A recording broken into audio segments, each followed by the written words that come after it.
ज्ञान में आ गई थी, क्योंकि हम उस घर में थे जहाँ भक्ति भाव बहुत था।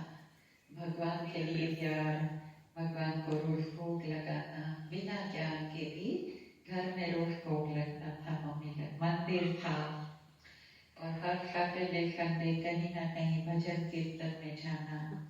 तो ये ऐसे माहौल में हम लोग बड़े हुए और भगवान के लिए प्यार तो बहुत था। कल भी मैं बता रही थी अर्पिता बहन को कि हम लोगों ने अगले जन्म में भी भगवान को बहुत प्यार किया होगा, तभी हम बचपन में उम्र में बाबा के पास आ गए। नहीं तो आजकल के बच्चों को ज्ञान दो ना, नहीं लेना है, सुनना भी नहीं है। तो हमारी बहुत अच्छी किस्मत बचपन में ही ज्ञान मिला और जैसे बाबा को पहचान लिया, तो उस टाइम से ही ज्ञान में चल रहे थे। और जयंती दीदी, सुदेश दीदी, तीनों की बहुत बहुत पालना मिली है। बहुत दोनों क्या हमारे ऊपर ध्यान रहा है और आगे बढ़ाने के लिए शुभ भावना बहुत ही थी तीनों की। तो आज जहाँ भी हम हैं, हम उनको बहुत दिल से थैंक्स देते हैं और स्पेशली दादी को। दादी माँ के रूप में बहुत हमने देखा। जब भी दादी के सामने जाओ तो कहेगी खाना खाया, नाश्ता किया, ऐसे बोलेगी। पहले ये पूछेगी, फिर कहेगी इनको ये दो, इनको ये दो, इनको वो दो। तो ये छोटी छोटी बातें ना दिल खुश हो जाती। बड़ी बड़ी बातें नहीं चाहिए रिश्तों में, छोटी छोटी बातें दिल को हमारा पिघला देती हैं। तो ऐसे दादी बहुत प्यार करने वाली विश्व की दादी थी। दादी दिखती थी बहुत छोटी, पर उनकी बुद्धि कमाल की थी। भोग लगाते हैं।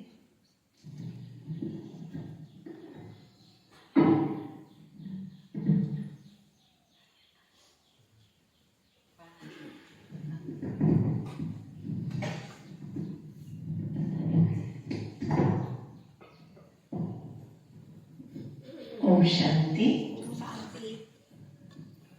કેમ કે આજે નીમુબેન હતા એટલે કે દાદીનો ભોગ લાગી જાય, સાથે સાથે ગીતાબેનને પણ આપણે યાદ કરીને ભોગ લગાવીશું. ગીતાબેન આપણી પાસે ઓછામાં ઓછું 4-5 વાર આવ્યા. આપણો મોટો પ્રોગ્રામ ગ્રાઉન્ડ પર કર્યો હતો, યાદ હોય તો 75 વર્ષ યજ્ઞના થયા અને આપણા સંસ્થાના 25 વર્ષ થયા. અને તે વખતે ગીતાબેન 6000 પબ્લિકની વચ્ચે આવ્યા હતા. અને છેલ્લે નીતિનભાઈ શરીર છોડ્યું પછી કે મારે બેસવાન ના હોય, પ્રસાદ ના હોય, તો મારે સ્પેશિયલ આવું છે કરું. પછી મેં રક્ષાબંધન કરવા આવું, તો રક્ષાબંધન કરવા માટે આવ્યા. અને વચ્ચે એક વખત આવ્યા હતા. 4-5 વાર ગીતાબેન આપણી પાસે આવ્યા. અને ગીતાબેનને બાબા માટે, બાબાની બહેનો માટે, વસ્તુઓ માટે અને વલેટવા માટે ખૂબ પ્રેમ હતો. છેલ્લે છેલ્લે વલેટવાની ભૂમિ પર પગ મૂકી અને સવાર 7 વાગે લોકો ગીતાબેનને લઈ ગયા અને એમને જે સંકલ્પ કર્યો તો ચિંતા ના કરવી, ફર્સ્ટ ક્લાસ થઈ જશે. હું જઈને મામાને બેનને વાત કરું છું અને એમણે જઈને મામાને બેનને વાત કરી અને આપણું ઉદ્ઘાટનનું કાર્ય પણ સરસ સફળ થઈ ગયું. એની પાછળ પીઠબળ કોણ હતું? ગીતાબેન હતું. એટલે આજે ગીતાબેનને પણ વસ્તુ સેન્ટર તરફથી ભોગ, જાનકી દાદીને પણ. જાનકી દાદી પ્રેક્ટિકલમાં 2 વાર આપણા સેન્ટર પર જણા છે. જૂના સેન્ટરના ઓપનિંગમાં અને નવા સેન્ટરના 1 વર્ષ થયા પછી આપણી પાસે વસ્તુ સેન્ટર પર પ્રેક્ટિકલમાં 2 વખત જમીન ગયા છે.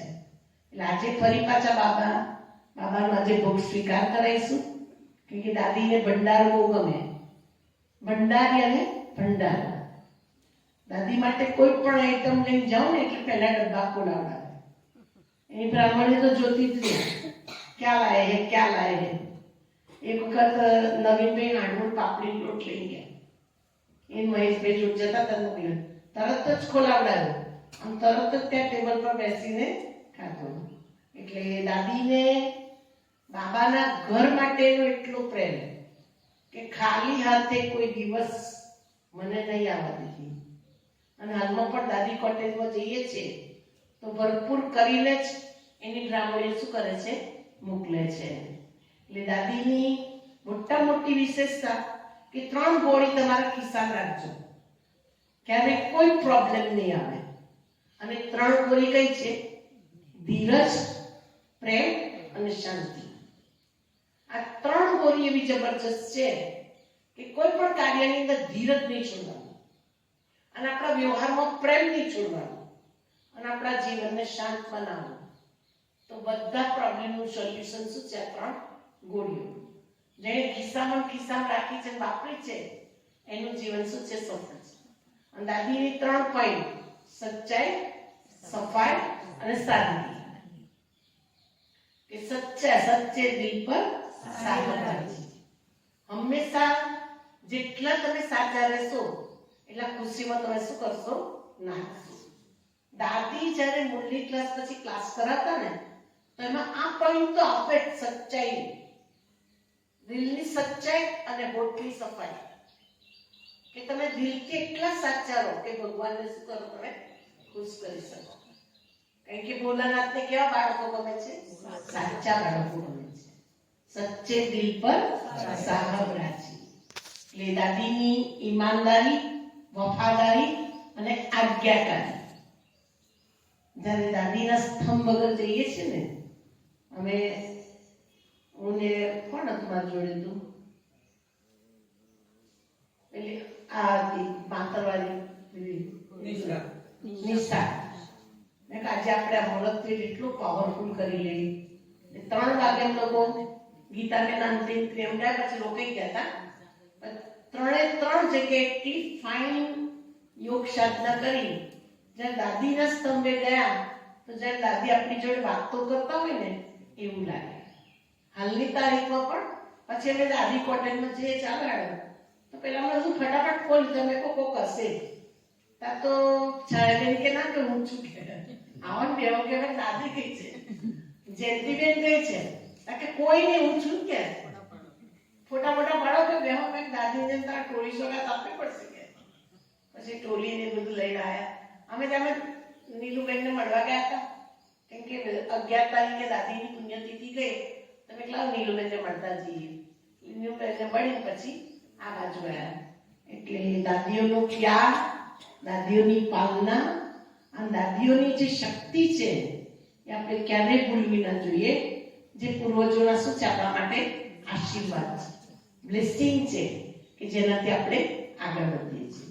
એટલે હવે આપણે બંને જણને બહુ જ પ્રેમથી બાબાનો ભોગ લગાય.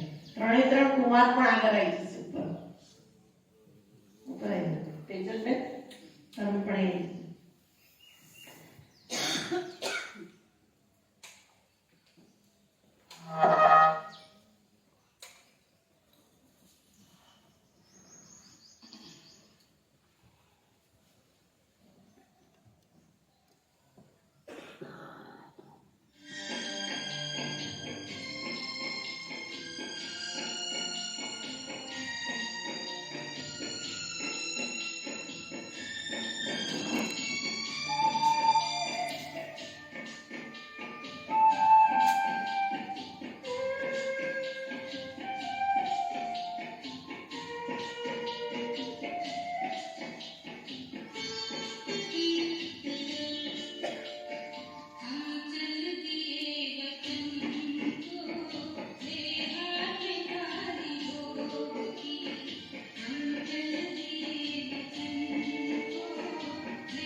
Tiêu đó.